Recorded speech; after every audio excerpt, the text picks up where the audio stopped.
মামুনি, এই তরমুজটা ইফতারিতে তোমাদের মাকে খাওয়াইবা, ঠিক আছে? ধন্যবাদ আঙ্কেল।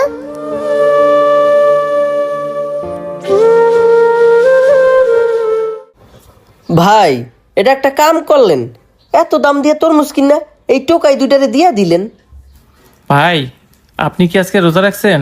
না ভাই, আমার পেটে একটু সমস্যা তো, এর লেগে আর রোজা রাখি না। আর তাছাড়া আমি না খাই থাকতে পারি না। ভাই, তাহলে আপনার সাথে আর কি কথা বলবো? একটা রোজাদারের কষ্ট আপনি কিভাবে বুঝবেন? যদি রোজা থাকতেন তাহলে একটু হলেও বুঝতেন এই গরমে একটা রোজাদারের কতই না কষ্ট হয়। ভাই, আমিও রোজা রাখছি, আর এই গরমে রোজা রাখা আমার গলাটা অনেক শুকিয়ে গেছে, অনেক কষ্ট হচ্ছে ভাই। ভাই, তাই তো আসলাম আপনার কাছ থেকে একটা তরমুজ কিনতে। আর আপনার দোকানে এসে যা দেখলাম ভাই, আপনি মেয়ে দুটোর সাথে কতই না খারাপ ব্যবহার করতেছেন। ভাই, ওরা যে সিয়ারিতে দুই মুঠো ভালো করে ভাত খাইছে কিনা এটাও আমার সন্দেহ হয়। আর আপনি কি না মেয়ে দুটোর সাথে খারাপ ব্যবহার করলেন। ভাই, আপনি কাজটা মোটেও ঠিক করেন নাই। আচ্ছা, আপনার সাথে আর এসব কথা বলে লাভ নাই, কারণ আপনি তো রোজাই রাখেন নাই। আপনি রোজাদারের কষ্ট কিভাবে বুঝবেন?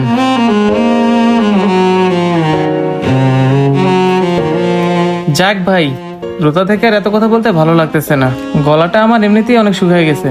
আপনি ভালো দেখে একটা তরমুজ দেন। আচ্ছা ভাই, দিতাছি।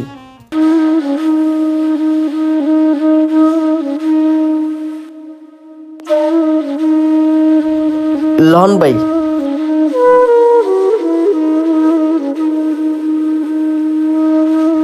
ভাই, আপনাকে আরেকটা কথা বলি, পারলে রোজাটা রাখেন।